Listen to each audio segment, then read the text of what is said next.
நம்ம சொல்றோம் இல்லையா, இந்த ரெஸ்பான்சிபிலிட்டி வந்து ஃபிக்ஸ் பண்ற இடம் எல்லா இடத்துலயுமே வந்து ஒரு ரெஸ்பான்சிபிலிட்டி, இந்த பொறுப்புணர்வு யாருக்கு, பொறுப்பு யாருக்கு அப்படின்னு ஃபிக்ஸ் பண்ணும்போது நேர இண்டிவிஜுவல்ஸ் மேல ஃபிக்ஸ் பண்ண முடியாது. ஆனா இயல்புலேயே வந்து பாத்தீங்கன்னா இண்டிவிஜுவல்ஸ் மேல தான் டைவர்ட் ஆயிடும். ஆக்சுவலா வந்து செய்ய வேண்டிய டியூட்டி ரெஸ்பான்சிபிலிட்டி வந்து ஸ்டேட், ஆல்ரெடி சொன்னதான், ஸ்டேட்டுக்கு வந்து இருக்கு. இந்த ஸ்டேட்டு தான் எக்ஸிக்யூட் பண்ண முடியும். அந்த செட்டப்பே அதுக்கு தான் இருக்கு, அந்த இன்ஸ்டிடியூஷனுக்கு தான் அந்த செட்டப் இருக்கு. இப்ப அதுக்கு பேரலான ஒரு பலம் பொருந்திய ஒரு இன்ஸ்டிடியூஷனோ ஒரு அமைப்போ ஒரு ஸ்ட்ரக்சரோ இங்க கிடையாது. அப்ப அந்த ஸ்டேட் இருக்கு, அந்த ஸ்டேட் செய்யணும் அப்படின்னா அந்த ஸ்டேட்ல நாம போய் பார்ட்டிசிபேட் பண்ணணும். அந்த பார்ட்டிசிபேட் பண்றதுல தான் நம்ம அமைப்புகள் சொல்லும் போது, முற்போக்கு அமைப்புகள் சொல்றதுன்னா அதிகாரத்துக்கு போகணும், அதிகாரத்துக்கு போகணும், நீ நீதிபதியாவு, நீ வந்து அந்த எலெக்ஷன்ல பார்ட்டிசிபேட் பண்ணு, நீ பொலிட்டிசைஸ் பண்ணி நீ அந்த இடத்துல எலெக்ட் ஆகு, நீ வந்து அந்த பியூரோக்ராட் ஆகு, ஐஏஎஸ் ஆகு அப்படின்னு சொல்றாங்க. காரணம் என்னன்னாக்கா இந்த ஸ்டேட் தான் ஆக்சுவலா அதை வந்து பண்ண முடியும். அந்த ஸ்டேட்ல பண்ணக்கூடிய ஆட்கள் இல்லைன்றதுனால அந்த வேக்கமா நீ நிரப்பு, இந்த தாட் ப்ராசஸ் சொல்லவும் அங்க போனாக்கா அதை செய்ய முடியும் அப்படின்றத சொல்றதுக்காக தான் நாம தொடர்ந்து அதிகாரத்துக்கு போகணும்னு சொல்றோம். அந்த அதிகாரத்துக்கு போறதுக்கான பேத்வே எதுனாக்கா எஜுகேஷன். அந்த எஜுகேஷன் மட்டும் கிடைச்சா போதுமானாக்கா ஆல்ரெடி எஜுகேஷனலி சோஷியலி பேக்வர்டா இருக்கிறவங்களுக்கு அது பண்றதுக்கான வாய்ப்பு இல்லை, அதுக்கு ரிசர்வேஷன் தேவைப்படுது. எஜுகேஷன் இருக்கு, அந்த இடத்துல போய் நிக்கிறதுக்கு ரிசர்வேஷன் தேவைப்படுது. இந்த ரிசர்வேஷன் அடிப்படையில் அந்த ஸ்டேட்ல வந்து அதிகாரத்துக்கு போறோம், அந்த அதிகாரத்துக்கு போயிட்டு ஸ்டேட்டை செய்ய வேண்டிய தேவை இருக்கு. அப்படி ஸ்டேட்டா போய் செய்ய வேண்டிய தேவை இருக்கும்போது இங்க என்னன்னாக்கா டிமாண்ட் பண்ணக்கூடிய ஸ்ட்ரென்த்தா வந்து கேஸ்ட் சிஸ்டம் வந்து ஸ்ட்ரக்சர்டா இருக்கு. ஸ்டேட் எப்படி ஸ்ட்ரக்சர்டா இருக்கோ அப்படிங்க கேஸ்ட் சிஸ்டம்ன்றது பில்ட் ஸ்ட்ரக்சர்டா இருக்கு.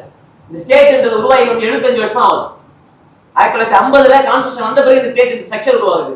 ஆனா இந்த சாதி ஸ்ட்ரக்சர் உருவாகி ஆயிரக்கணக்கான வருஷம் ஆகுது. அப்ப இதே டிமாண்ட் பண்ணக்கூடிய ஸ்ட்ரக்சரா வந்து இந்த கேஸ்ட் இருக்குது.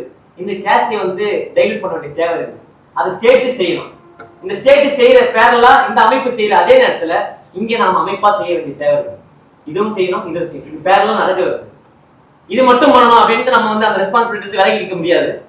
இல்ல நாங்க பண்ணிக்கிறோம், நீங்க பண்ணா பாத்துக்கிறோம் அப்படின்னு சொல்லிட்டு அந்த ரெஸ்பான்சிபிலிட்டி நம்ம குறைச்சு மதிப்பிட முடியாது. அவங்கள வந்து அது வந்து நம்மளால விலகிட முடியாது. ரெண்டுத்தையுமே பேரலா பண்ண வேண்டிய தேவை வந்து நம்ம இருக்கு. அப்ப நாம் எந்த அமைப்புல இருந்து தொடங்கணும்னாக்கா குடும்பம் மட்டும்தான் உலகத்திலே மிக கடினமான உறுதியான அமைப்பு குடும்பம் தான். அந்த குடும்பத்துல இருந்து இந்த கான்வர்சேஷனை உருவாக்க வேண்டிய தேவை வந்து ரொம்ப மிக முக்கியமானது. ஹரிஷ் வந்து தம்பி சொல்றான்னாக்கா அவன் அந்த குடும்பத்துல அந்த கான்வர்சேஷன் உருவாக்கும். ஒருவேளை அந்த கான்வர்சேஷன் ஒர்க் அவுட் ஆகும். இங்க இருக்கக்கூடிய ஒவ்வொரு தோழர்களுமே எந்த சாதியா இருந்தாலும் கூட சுயசாதி பெருமைன்றதே ரொம்ப ஆபத்தானதுதான், சாதி சிஸ்டம்ன்றதே ஆபத்தானதுதான். சாதி நமக்கு தேவையில்லை, சமத்துவமா பார்க்கணுன்ற கான்வர்சேஷன் வந்து அந்த வீடுகள்ல ஆரம்பிக்க வேண்டிய தேவை இருக்கு. லட்சம் வீடுகள்ல ஆரம்பிக்கும் போது அதுல 10,000 வீட்டுல ஒரு 1000 வீட்டுல கூட சக்சஸ் ஆகும். இப்ப கவின்ன்றவரை நாம பார்க்கும்பொழுது ஒரு உயிரா நாம பார்க்கிறோம். இப்ப நம்மளுடைய பாதை இன்னும் இந்த பர்ஸ்பெக்டிவ்ல பாருங்க. இந்த கவின் என்றவர் வந்து ஒரு தலைமுறை, கவின் என்றவர் வந்து ஒரு தலைமுறை. கவினும் ஒருவேளை சுபாஷினும் வந்து மேரேஜ் பண்ணியிருந்தானாக்கா அந்த வீட்டுல ஒரு குழந்தை பிறந்திருந்தானாக்கா அந்த குழந்தைக்கு எந்த மாதிரி ஒரு உளவியல் வந்து அவங்க கட்டமைச்சிருப்பாங்க. இந்த கேஸ்ட் சிஸ்டம் நமக்கு வேண்டாம், நம்ம சமத்துவமா மாறணும் அப்படின்ற ஒரு கான்வர்சேஷன் தான் உருவாக்கி இருப்பாங்க. அப்படி ஒரு ஸ்ட்ரக்சர் அந்த குடும்பம் உருவாக்கி இருக்கும். அதுக்கப்புறம் வரக்கூடிய எல்லா பரம்பரை அந்த வழித்தோன்றலே எப்படி இருக்குனாக்கா இந்த கேஸ்ட் சிஸ்டத்துக்கு அகைன்ஸ்டா இருந்திருப்பாங்க. இப்போ நம்ம இழந்து வந்து ஒரு கவின் என்ற ஒரு உயிரை மட்டும் கிடையாது, ஒரு சமத்துவத்தை பேசக்கூடிய ஒரு தலைமுறை. அப்ப குடும்பம்ன்றது ஒரு பக்கம் ஒவ்வொரு குடும்பத்திலையும் இப்படி செய்யற அதே நேரத்துல இது பொலிட்டிக்கலா புரிஞ்சுக்கிட்ட அமைப்புகள் வந்து பொலிட்டிசைஸ் பண்ண வேண்டிய தேவையும் இருக்கு. எதிர்பார்ப்பு கேட்கிறேன். சாதியை நீங்க முன்னெடுத்து சொன்னீங்க, அதில் நான் உடன்படுறேன். ஆனால் இந்தியாவுக்கு ஒரு துணைக்கண்டம் வந்து ஒரே நாடு இல்லை இல்லையா? இந்தியா வந்து பல தேசியங்கள் கொண்ட நாடாக இருக்குது. அப்போ பல தேசியங்கள் பாதிக்கிற பூமியா இந்தியா இருக்கும்போது ஒவ்வொரு தேசியத்தை நோக்கி போவது தான் ஜாதியை எதிர்த்து நம்ம போடுவதற்கு ஒரு அடையாளமாக இருக்கு. இப்போ மலையாள தேசியனம், தெலுங்கு தேசியனம், தமிழ் தேசியனம், அப்படி தேசிய இனத்தை நோக்கி போகும்போது தான் ஜாதிகள் உடையும் மதங்களை கடந்து நம்ம பயணிக்க முடியும். என்ன போடுறதுன்னா என்ன, தேசிய இனத்தை நோக்கி போவதுன்னா என்ன சொல்றீங்க? இப்போ வந்து தமிழ்நாடு இந்தியா வந்து பல தேசிய இனங்கள் கொண்டன. மலையாள தேசியம், கன்னட தேசியம், மொழிவழி தேசியம். அப்போ தமிழ்நாட்டுல நம்ம வந்து மொழிவாரி தேசியம் ஏற்கனவே இருக்கு தோழர். மொழிவாரி மாநிலங்களா தான் நம்ம இருக்கோம். ஆனா நீங்க மலையாள தேசத்துல சாதி இல்லையா? அங்க தலித்துகள் ஒடுக்கப்படலையா? அங்க சாதிகள் இருக்கும். நீங்க ரஷ்யாவிலே தொடர் இந்தியா வளர்ந்த நாடுகள்ல வந்து சாதிகள் மதங்கள் இருக்கதான் செய்யுது. அது ஒரு குறிப்பிட்ட காலம் கழிச்சுதான் அது வந்து இந்தியா வந்து மொழிவாரி மாநிலங்களா வந்து அரசியல் ரீதியா பிரிக்கப்பட்டிருக்கு. ஓகே, ஆனா சமூக ரீதியா ரெண்டே இந்தியா தான். ஒன்னு தீண்ட தகுந்த இந்தியா, இன்னொன்னு தீண்ட தகாத இந்தியா. அப்ப நம்ம வந்து அந்த அதுதான்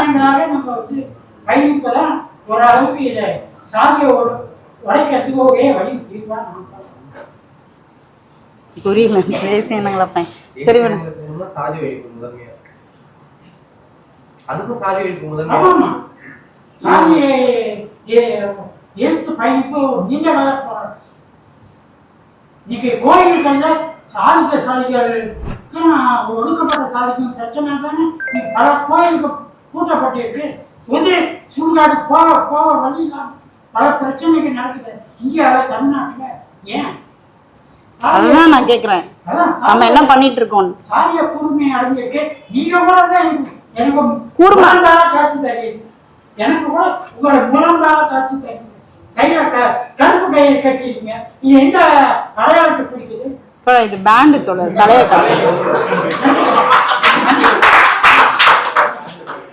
அதான் தொடர் நம்ம ரொம்ப கவனமா இருக்கணும். சரி சம வேர்க்கும்ல, அப்ப தலையை கட்டுறதுக்காக அது வந்து நான் கேட்கக்கூடிய ஒரு பண்பாடாக கயிறு இல்ல தொடர் பேண்ட்.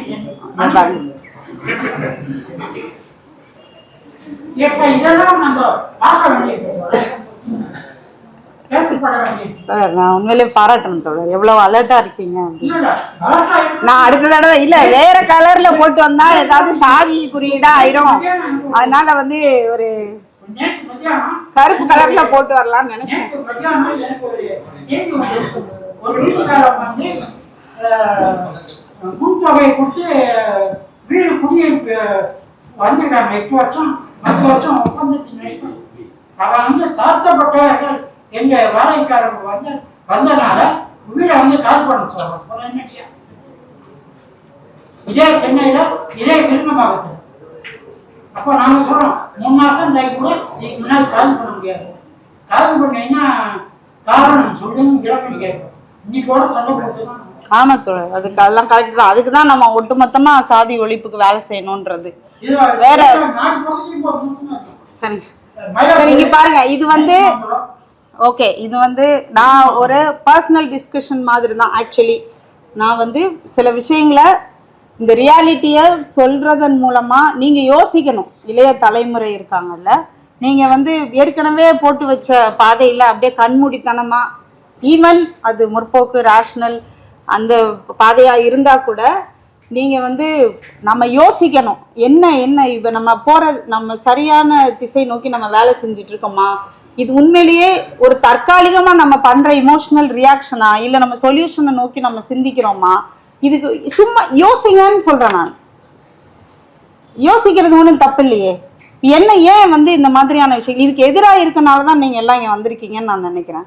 அப்ப எதிராக இருக்கும் அப்படின்னா இத இத இத நடக்காம இருக்கிறதுக்கு நமக்கு என்ன வழிமுறைகள் இருக்கு, என்னென்ன ஆக்ட் கொண்டு வந்தா உண்மையிலேயே இது தீந்துருமா, ஏன் வந்து எக்ஸிகியூஷன் நடக்க மாட்டேங்குது, ஏன் கன்விக்ஷன் இதுல இல்லை, ஏன் வந்து ஜெயிலுக்கு போறவன் கூட அவ்வளோ பெருமையா போறான். அவனுக்கு நீங்க எந்த ஆக்ட்ல அவனை போடுறதுலையோ அவன் 10-15 வருஷம் சிறையில இருக்கிறத பத்தியோ துளி கூட கவலை கிடையாது. அவன் ஹீரோ ஆயிடுறாங்க வெட்டுனொன்ன. ஒரு கொலையை செஞ்சோன்னா ஒருத்தன் ஹீரோ ஆகுறான். நம்ம அது யோசிக்கணும். அப்ப அது சொல்யூஷனா? அப்ப அந்த மைண்ட் செட் அவனுக்கு அவனுக்குள்ள ஒண்ணு வளர்த்து எடுக்கப்படுது இல்ல, அதை நம்ம அங்க போய் எப்படி அட்ரஸ் பண்றது? இப்படி உற்பத்தி ஆகி வந்துகிட்டே இருக்காங்களே, அது எங்க வேற இருக்கிறது எதை அப்படிங்கறதெல்லாம் நீங்க யங்ஸ்டர்ஸ் நீங்க வெவ்வேறு ஃபீல்டுல இருப்பீங்க. இன்னைக்கு சினிமா மீடியா மட்டும்தான் பெருசா பேசப்படுது. நமக்கு வந்து நிறைய ஹிஸ்டாரியன்ஸ் தேவை, நமக்கு ஆந்த்ரோபாலஜிஸ்ட் தேவை, நமக்கு வந்து இந்த எல்லா வழிமுறைகளையும் தூக்கி போட்டுட்டு புது ஐடியாஸ் எடுத்துட்டு வர்ற ஆய்வாளர்கள், அறிஞர்கள், இவங்க எல்லாரும் தேவை. நீங்க வந்து ஒரு பிஜி படிச்சிருக்கலாம், யூஜி படிச்சிருக்கலாம், நீங்க அடுத்து ஒரு பிஹெச்டி பண்ணணும்னா சோஷியல் ஸ்டடீஸ்ல பண்ணுங்க. இது காஸ்ட் அனிலேஷனை ப்ராக்டிக்கல் இதுல எப்படி எப்படி என்ன ப்ராக்டிக்கல் வழிமுறைகளை நம்ம புது வழிமுறைகளை கண்டறியறதுன்னு பண்ணுங்க. அந்த மாதிரி நிறைய நமக்கு தேவை இருக்கு. அதெல்லாம் நீங்க யோசிக்கணும் சீரியஸாவே. யங்ஸ்டர்ஸ் ரொம்ப ஏதோ ஒரு அமைப்பு வந்து நமக்கு ஒரு இதை சொல்லி கொடுத்துருக்காங்க, எதுனாலும் குரல் கொடுக்கணும், போராடணும் தான். ஆனா அங்க நிக்கல பிரச்சனை. நம்ம போராடி ஒரு ஒரு ஒரு கொலைக்கான நீதியை நம்ம வாங்கி கொடுக்க முடியும். அந்த கொலைக்கான நீதிங்கிறது அவங்களுக்கான நீதி தான். அது அந்த கொலைகள் திருப்பி திருப்பி நடக்காம தடுக்கிறதுக்கான வழியா மாறுதா அப்படின்னா இல்ல.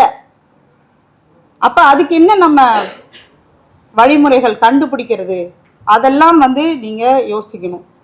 இந்த மீடியாவோட கட்டுப்பாட்டுல இல்லாம நிறைய சுதந்திரமா யோசிங்க. சீரியஸாவே அந்த மாதிரி சிந்தனையாளர்கள் நமக்கு தேவைப்படுறாங்க. ஓல்டு இப்போ நீங்க பழைய இதுல இருந்து எதை எடுத்துக்கலாம், அம்பேத்கர் பெரியார் மாதிரியான ஆய்வாளர்கள் கிட்ட இருந்து எதை எடுத்துக்கலாம், அதை வச்சு எப்படி புதுசா ஒரு ஐடியாவை கொடுக்கலாம், கவர்மெண்ட்டுக்கு சஜஸ்ட் பண்ணுங்க. இந்த மாதிரி ஸ்கூல்ஸ்ல இப்படி ஒன்று பண்ணலாம், இல்லை கிராமப்புறங்கள்ல போய் இப்படி ஒரு ஒரு ஒரு ஒரு ஸ்கீமை நம்ம உருவாக்கலாம். இதெல்லாம் சொல்லக்கூடியவங்க நீங்க தான். அடுத்த 10 வருஷத்துல இப்ப இருக்கிறவங்க எல்லாரும் ஜெனரேஷன் முடிஞ்சிரும். அடுத்த 10 இயர்ஸ்ல இது உங்களுக்கான ஸ்டேட், உங்களுக்கான இந்தியாவா ஆக போகுது. அப்ப நீங்க தான் வந்து எக்ஸ்பர்ட்ஸ் ஆக போறீங்க. அப்ப நீங்க இப்ப இருந்தே நீங்க ப்ராசஸ் பண்ணணும், யோசிக்கணும். அடுத்த ஜெனரேஷனுக்கு ஒரு ஒரு பேஸை உருவாக்கி கொடுக்கறத விட, ஒரு ஒரு நல்ல சமூகத்துக்கான ஒரு பேஸ் உருவாக்கி கொடுக்கறத விட நமக்கு என்ன வேலை இருக்கு? அட்டெம்ப்டாவது பண்ணுவோம். எல்லாரும் நாங்கெல்லாம் அட்டெம்ப்ட் தான் பண்றோம். யாரோ பண்ணுவாங்க, எங்கேயோ பண்ணுவாங்க. இல்ல, நீங்க புது ஐடியாஸ் எடுத்துட்டு வாங்க. என்ன இந்த காசு சிஸ்டம் இப்படி 2500 வருஷமா இருக்குன்றாங்க, இப்ப நம்ம என்ன பண்றது? நீங்க யோசிங்களேன்.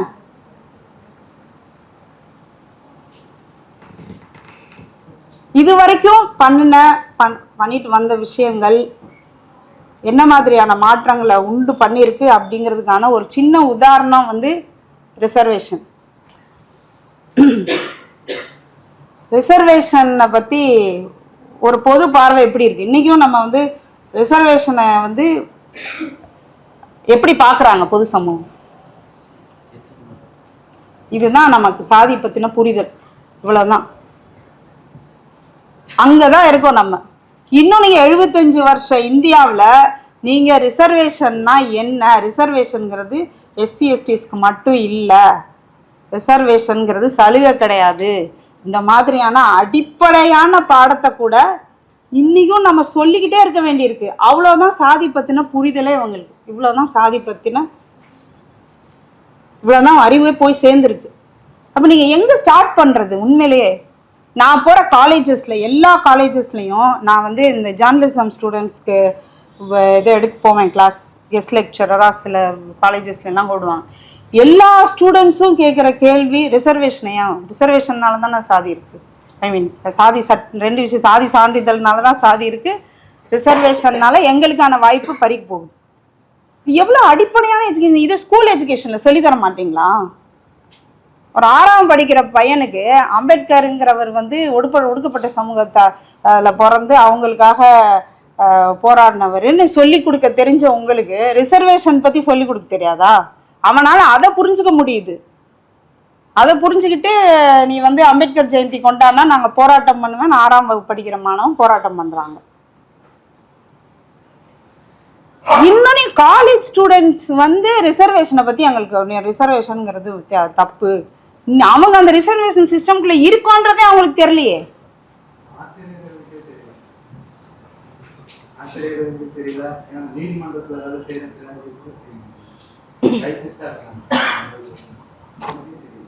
அதே மாதிரி நான் விருத்தாசலத்தில் காலேஜில் போயிட்டு ரிசர்வேஷன் பற்றி ஸ்டூடெண்ட்ஸ் கேள்வி கேட்கலாம். அங்கே இருக்கிற ஆசிரியர் சொல்றாரு, எல்லா ஸ்டூடெண்ட்டும் இருக்காங்க, ரிசர்வேஷன் பற்றி கேட்டீங்கன்னா அது அப்படிங்கிறாங்க. அதனால reservation is equal to SC. அப்ப நம்ம எங்க இருக்கோம்? அடிமட்டத்திலையும் கீழே அடிமட்டத்துல இருக்கோம் உண்மையிலேயே. இப்ப நீங்க எங்க இருந்து கயிறை கட்டி எங்க தூக்கிட்டு வர்றது? சீரியஸா தெரியல.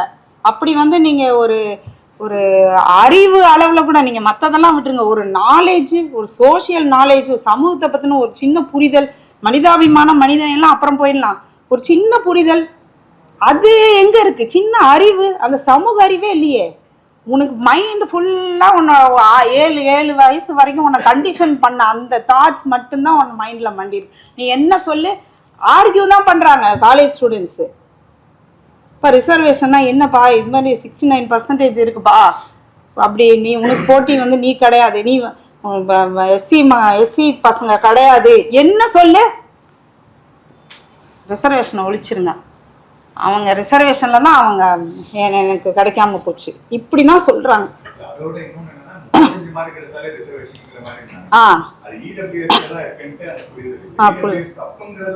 புரியல. இடபிள்யூ அவங்களுக்கு தேவை வந்து இந்த எஸ்சி ரிசர்வேஷனை எடுத்து விட்டுறணும். அதனாலதான் அவன் படிச்சுட்டு கவர்மெண்ட் வேலைன்னு சுத்திட்டு இருக்கானுங்க, அதை எடுத்து விட்டுறணும் அவங்களுக்கு. இப்போ இவ்வளவுதான் நான் என்ன கேட்கிறேன், இது ரொம்ப பேசிக்கான விஷயம். ஒரு 75 years ஆஃப் டெமோக்ரஸி இருக்கு நம்ம நாட்டுல, கான்ஸ்டிடியூஷன், ஒரு பேசிக்கான விஷயம் தானே. இது கூட நம்ம ஜெனரேஷனுக்கு, நம்ம பசங்களுக்கு நம்ம சரியா சொல்லி தரலன்னா, நீங்க ஒரு சாதி, ஒரு சமத்துவத்தை இல்ல ஒரு சாதி பத்தின ஒரு எஜுகேஷனை நீங்க எங்க ஸ்டார்ட் பண்ணுவீங்க? எங்க இருக்கோம், நம்ம எந்த அடிமட்டத்துல இருக்கோம்? ஆனால் எல்லாரும் நம்ம எங்கெங்கயோ என்னென்னவோ சம்மந்தம் இல்லாத இரலவெண்டான விஷயம்லாம் நம்ம பேசிக்கிட்டு இருக்கோம். நீங்கள் எல்லாம் இந்த டாமினன்ட் காஸ்ட் அப்படி கூட வேண்டாம், எல்லா ஸ்கூல்ஸ்லையும் ஜென்ரலாக இந்த பேசிக்கான விஷயத்த சொல்லி கொடுத்தாலே போதும்னு நான் நினைக்கிறேன். பாதி பிரச்சனை ஒழிச்சு.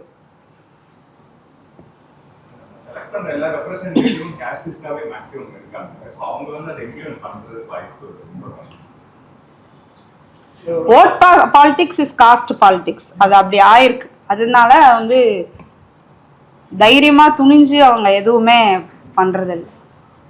அது இந்தியாவோட சாபக்கேடு. ஆல் ஆர் பார்ன் ஈக்குவல்ன்ற ஸ்டேட்மெண்ட்டையும் இந்த ரிசர்வேஷன்ன்றதை வந்து இவங்க கோரிலேட் பண்ணிக்கிறது தான் வந்து இருக்கிறது மிகப்பெரிய பிரச்சனை. எல்லாரும் பிறப்பால சமம்னு சொல்லி பேசிடுறாங்க, ஆனா வந்து ஏன் ரிசர்வேஷன் கொண்டு வரீங்கன்னு கேட்கறதோட எவ்வளவு முரண்பாடான ஒரு ஸ்டேட்மெண்ட் அது கேட்கும்போது வந்து எனக்கு ஓகே, நம்மளோட நிலைமையுமே ஒரு 8th 9th வரைக்கும் நம்ம அந்த நாலேஜ்ல இருந்திருப்போம், ஆனா மீறோம். ஆனா அவங்க இப்போ வரைக்குமே வளர்ந்து வந்து ஏன் நிறைய பேர் இது அரசாங்கத்துல ஊழியர்களா இருக்காங்க, சில பேர் வந்து ஈவன் பெரிய பெரிய போஸ்டிங்ல வெளிநாட்டுல ஒர்க் பண்றாங்க, நிறைய அவங்க கேட்கிற கேள்வியா இருக்கு. அப்ப எந்த அளவுக்கு இது ஊறி போயிருக்குன்றத நினைச்சு பார்க்கும்போது தான் புரியுது. நீங்க சொன்ன அந்த டீச்சர், பெட்ரோல், இவங்களை வந்து இதை கொண்டு வர இந்தியர்கள் எங்க போனாலும் சாதியை எடுத்துட்டு போயிடுவாங்க. அதுல நீங்க வந்து ஒவ்வொரு சாதி பேர்லயும் அமெரிக்க வாழ் டேஷ் சங்கம்,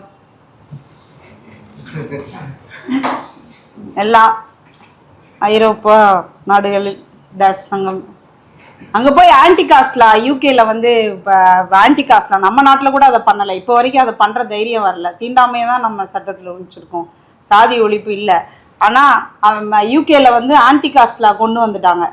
அதை வந்து அன்னைக்கு இது பண்ற நாள்ல வந்து இவங்க எல்லாம் போராட்டம் பண்ணி எங்களோட இந்தியன் கல்ச்சர் அது சாதிங்கிறது அதுக்கு எதிராக எப்படி நீங்க வந்து அவன் பல ரிசர்ச், அந்த ரிசர்ச் வந்து இங்க கூட பண்ணல யாரும். அவங்க அங்க என்ன மாதிரியான சாதிய ஒடுக்குமுறைகளை அங்க இருக்கிற ஒடுக்கப்பட்ட சமூக மக்கள் அங்க இருக்க இந்திய டாமினன்ட் காஸ்ட் கிட்ட ஃபேஸ் பண்றாங்க அப்படிங்கிறதெல்லாம் அவன் ஸ்டடி பண்ணி, ஒரு பெரிய நிபுணர் குழு போட்டு அவன் ஸ்டடி பண்ணி அந்த ஆன்டி காஸ்ட்லாம் வந்து என்ன பண்ணாங்க. ஆனால் அதை இம்ப்ளிமெண்ட் பண்ண விடல, லைக் சாரி என்ன சொல்லுவாங்க, அது பாஸ் பண்ணவே விடலை. ஸோ அதனால அந்த இப்போ ரொம்ப அந்த ஆன்டி காஸ்ட்லாம் அன்னைக்கு இதாக போகுது அப்படின்னு சொல்லி எல்லாரும் ஆர்வமாக பார்த்துக்கிட்டு இருந்தோம். அதை கெடுத்து விட்டானுங்க அங்கே இருக்கிற இந்தியன்ஸ் வந்து. ஸோ எங்கேயுமே இவங்க எங்கே போனாலும் அவங்களுக்கு சாதி வேணும், அதுதான். வேற ஏதாவது கொஸ்டின்ஸ், ஏதாவது நீங்க உங்க ஒப்பீனியன் ஏதாவது இருக்குன்னா சொல்லலாம், இல்லைன்னா நம்ம அதே மாதிரி இந்த இஷ்யூஸ்ல போலீஸ் டைவர்சிட்டி வந்து இந்த சென்சிட்டிவான ஏரியால இல்லாம இருக்கிறதே ஒரு பெரிய இஷ்யூ.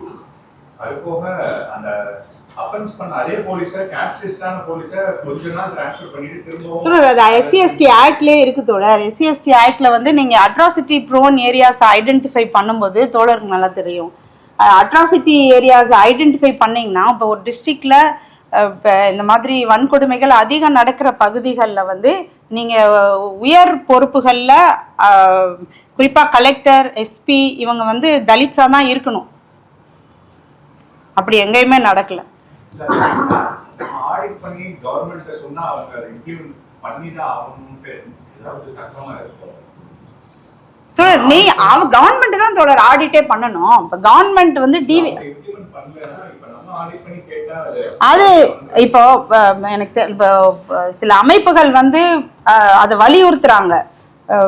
இப்போ தீண்டாமை ஒழிப்பு முன்னணி, அப்புறம் சசின்னு ஒரு அமைப்பு இருக்கு, அவங்க என்ஜிஓ, அவங்கெல்லாம் இப்போ கதிர், எவிடன்ஸ் கதிர், இவங்கெல்லாம் வந்து தொடர்ச்சியாக வலியுறுத்துறாங்க. ஆனால் அது அவங்க அது பண்ண மாட்டாங்க.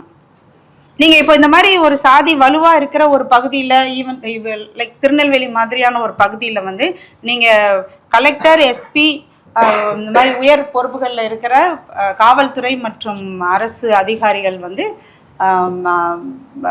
அந்த சமூகத்தை சேர்ந்தவங்களாவே இருக்காங்க அப்படின்னா அது மோர் த்ரெட்டனிங் சிச்சுவேஷன் ஆக்சுவலி. ஆனால் நீங்கள் ஒவ்வொரு காவல் நிலையமாக நீங்கள் சொல்கிற அந்த டைவர்சிட்டி வந்து இல்லவே இல்லை. நீங்கள் ரிசர்வேஷன் படி அது உள்ள ஆட்கள் இருந்தால் கூட அவங்க சைலன்ஸ்டு தான். அவங்க அந்த சிஸ்டம்க்கு எதிராக பண்ணவே. நீங்கள் எப்படி ஒரு கிராமப்புறம் இருக்கும் அப்படி தான் அந்த போலீஸ் ஸ்டேஷன் இருக்கும். அங்கே என்ன, அங்கே எப்படி ஒடுக்கப்படுறாங்களோ அங்கே வந்து அதே ஒடுக்குமுறை நம்ம இங்கேயும் பார்க்க முடியும். ஆனால் யாரும் பேச மாட்டாங்க.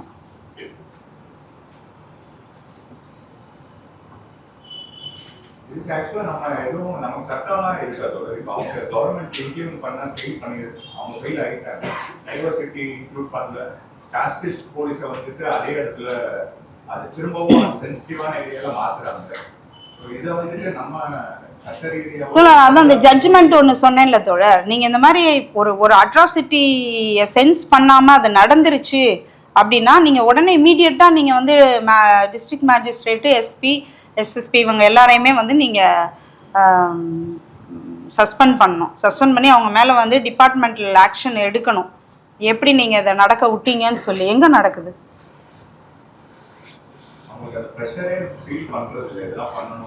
நீங்கள் அந்த அந்த அம்மாவை என்ன வரைக்கும் அரெஸ்ட் பண்ண முடிஞ்சுதா? காவல் ஆய்வாளர், உதவி ஆய்வாளர் தானே அவங்கள அரெஸ்ட் பண்ண முடியலையே.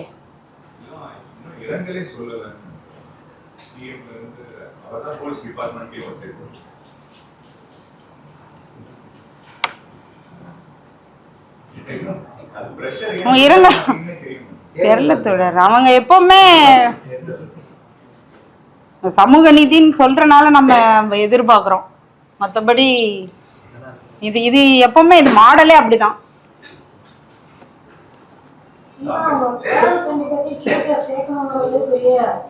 KN நேருவும் அமைச்சர் அங்கே இருக்க அனிதா ராதாகிருஷ்ணன் வந்து அங்கே இருக்கிற ஜான் பண்ணையன் போனவங்க வந்து அப்பா அம்மா சேர்க்கணும்னு சொன்ன அதை வந்து வீடியோ எடுத்து ஏன் சேர்க்க முடியாதா கேஸில், நீங்கள் உங்களால் முடியும், நீங்கள் கேஸில் சேரணும்னு இதை ஒரு இதாக வந்து குற்றம் செய்யாத உங்கள் அப்பா அம்மா வந்து கேஸில் சேர்க்க சொல்கிறாங்க அப்படிங்கிற மாதிரி சோசியல் மீடியாவில்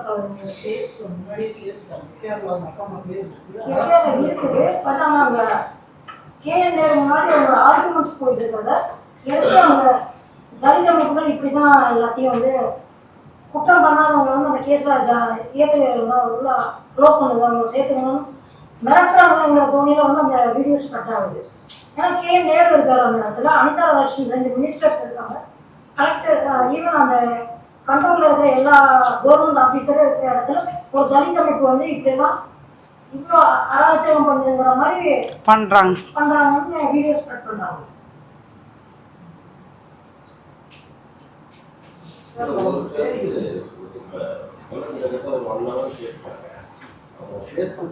அதுக்கப்புறம் பார்த்தீங்கன்னா எல்லாத்துக்குமே எப்படி இருக்குன்னா, இந்த கேஸ்ல இந்த சட்டத்துல ஏன் சரியா நிறைவேற்றல, இவங்க ஏன் கொஸ்டின் பண்ணல, அதை சுற்றியே இருக்கு. ஆனா அவங்க 1 மணி நேரம் பேசுறதுல கண்டெக்ஸ்ட் வந்து சமூகத்துல ஏன் அந்த உணர்வு இல்லை, அந்த மொராலிட்டி இல்லை, ஒருத்தவங்க ஏன் சக மனுஷனை வெறுக்கிறான், அப்ப எது அவங்க கிட்ட அந்த தன்மையை திணிக்குது? இந்து அடையாளங்கிறது தான், இந்து பண்பாடுங்கிறது தான் ஜாதிக்கு ஆணிவை. அதுல அமில ஊற்றி அழிக்காம அந்த சென்ஸ்ல இருந்து மக்களை விடுவிக்கவே முடியும். அதை நோக்கியா இருக்கும். அதை இல்லை அது ஒரு புதுசாக உங்களுக்கு முப்பம் கலராக ஒரு பெரிய ரெஸ்டூராக பேசலாம். ஒரு ஊர்தெருவில் அவங்க கிட்ட போய் இந்த இன்டென்சிவான கருத்தை எப்படி போய் சேர்த்து அதை பற்றியான ஒரு விவாதம் ஏதாவது ஈஸியாக எந்த லாங்குவேஜில் சொன்னால் அதை நம்ம கொண்டு போகலான்னு அதை பற்றி விவாதிக்க.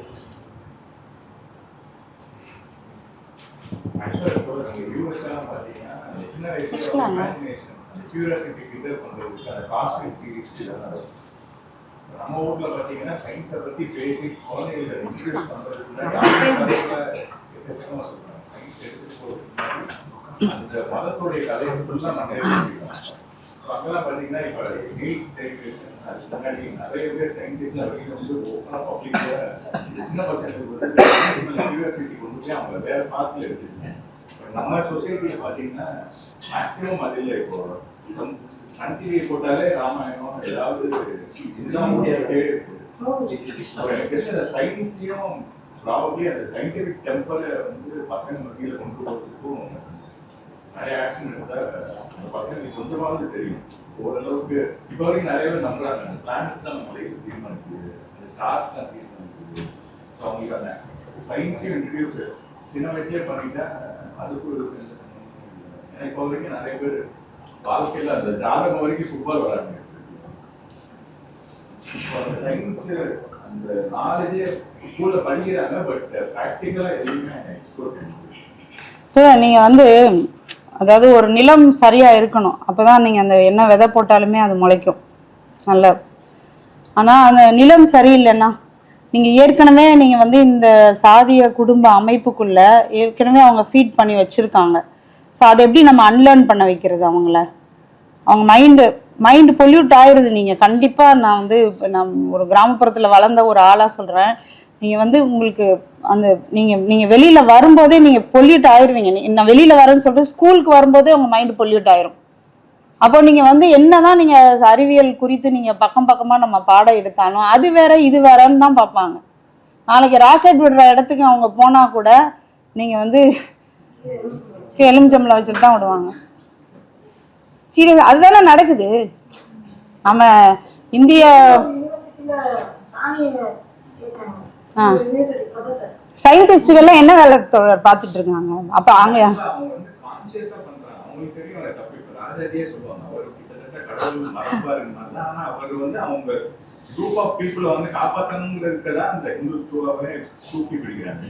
யூதர்களே பாத்தீங்கன்னா அவங்களுக்கு அவங்க கடவுளோட ரொம்ப இதெல்லாம் இல்லை, தியானிஸ்ட் இருக்கலாம்.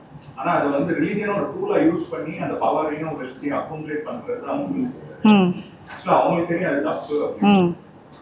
கோயில்ல இருக்கவங்களுக்கு தெரியும் அது கல்லு அப்படின்ட்டு, கோயில் வெளியில இருக்கிற நமக்கு தான் அது ஏதோ பெரிய பவர்ஃபுல் அப்படின்ட்டு அதை வச்சு காசு சம்பாதிச்சு. ஸோ நம்ம வந்து டைரக்டா டீல் பண்ணணும். நீங்க வந்து இப்போ சயின்ஸ் சொல்லி கொடுக்கணுமானா சொல்லி கொடுக்கணும் தான்.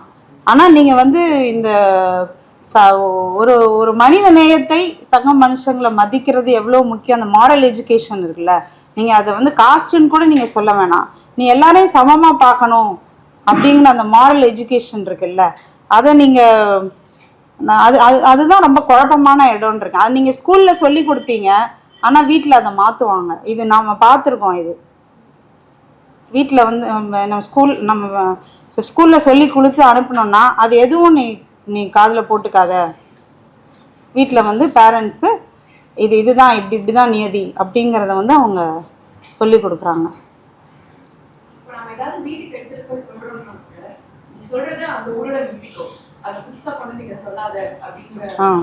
நீங்க சிட்டியில இருந்துட்டு போறவங்க சில விஷயங்கள் முற்போக்கா நீங்க அம்மா அப்பா கிட்டயோ ஃபேமிலிலயோ பேசுனீங்கன்னா ஆஃப் பண்ணிடுவாங்க. அதனால இப்ப இருக்க பிள்ளைங்க என்னன்னா நல்ல சர்வைவல் ஸ்கில்ஸ் வந்துருச்சு அவங்களுக்கு. அவங்க எங்க முற்போக்கா இருக்கணும்னு தெரியும். பட் கல்யாணம் அதெல்லாம் வரும்போது நீங்க வந்து ஈஸியா அந்த சிஸ்டம்குள்ள போய் அழகா இருந்துப்பாங்க. எல்லாம் சிட்டியில் இருக்கும்போது மாடர்னாக எல்லாம் இருப்பாங்க. பட் நீங்கள் அந்த சிஸ்டம்குள்ளே போய் நீங்கள் குறிப்பாக மேரேஜ் வந்து இந்தியாவில் வந்து நம்ம ஹானர் கில்லிங் வந்து நடக்கிறத பற்றி நம்ம பேசுகிறோம். ஆனால் நம்ம எண்டோகேமி பற்றி யாருமே பேசுகிறது இல்லை. 95% வந்து இந்தியாவில் வந்து சாதி திருமணங்கள் தான் நடக்குது. அரேஞ்சு மேரேஜ் இந்த பாலிஷ்டு வேர்ட்ஸ்லாம் நம்ம யூஸ் பண்ண தேவையில்ல. சாதி திருமணம், சாதி மறுப்பு திருமணம், அதுதான். காதல் ஏற்பாடு திருமணங்கள்ல வந்து நம்ம அப்படிதான் இங்க வரையறை செய்ய முடியும். அப்ப அந்த சாதி திருமணங்களை நம்ம அதை மாத்துறதுக்கு வேலையே செய்யாம இந்த ஹானர் கில்லிங்ஸை தடுக்கவே முடியாது, நிஜமா தடுக்க முடியாது. கலர் எவ்வளோ தைரியமா மேட்ரிமோனியல் ஆட்ஸ் போடுறாங்க. ஒரு வீட்டுக்குள்ள எனக்கு அந்த ஃபர்ஸ்ட் டைம் அந்த விளம்பரத்தை பார்க்கும்போது எனக்கு ஹார்ட் அட்டாக்கே வந்துருச்சு. 1 year matrimony, 1 year matrimony, Kallar matrimony, Nadar matrimony எல்லாம் அவங்க குலத்தொழிலோட கனெக்ட் பண்ணி தான் அந்த விளம்பரம் பண்ணியிருப்பான். கவுண்டர் மேட்ரிமோனி வந்து சொந்த தோட்டத்து வாசம் வீட்டில் வீசுது. நாடாருக்கு வந்து ஏதோ ஒரு பிஸ்னஸ், இப்படி கரெக்டா அதை வந்து அப்படி கனெக்ட் பண்ணிருப்பான் அவங்களோட.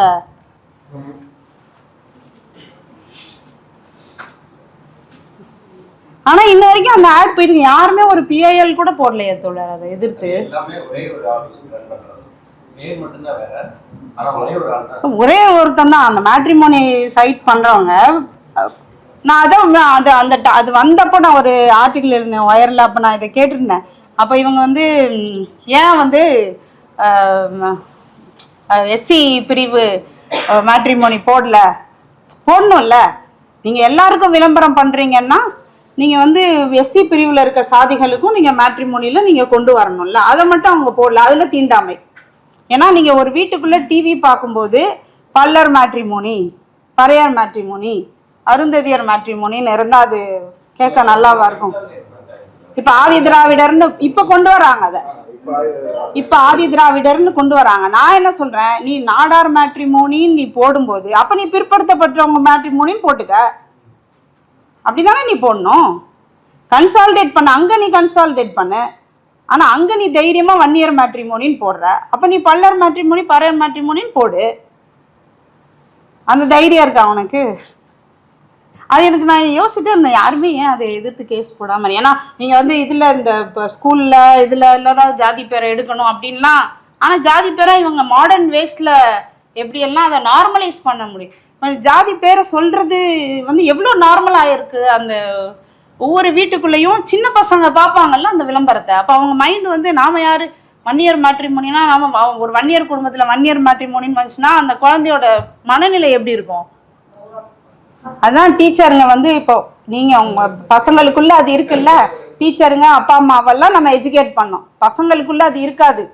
ஓகே, பெற்றவங்க பேரண்ட்ஸும் டீச்சர்ஸும் தானே அதை சொல்லித்தராங்க குழந்தைங்களுக்கு. இவங்க வேற நீ வேற அப்படிங்கிறத யார் சொல்லித்தராங்க? அப்போ பசங்களுக்கு எஜுகேஷன், ஸ்கூல் எஜுகேஷன் இருக்குல்ல, அது மாதிரி பேரண்ட்ஸ்க்கும் டீச்சர்ஸ்க்கும் நம்ம எஜுகேஷன் கொடுக்கணும். அப்படி சொல்லக்கூடாது, சொல்லித்தரக்கூடாது குழந்தைங்களுக்கு அப்படின்ற எஜுகேஷனை கொடுக்கணும் அப்படின்னு தான் நான் டிஸ்கஸ் பண்ணிட்டு இருக்கோம். சரியா, சொல்லி கொடுத்துடலாம்.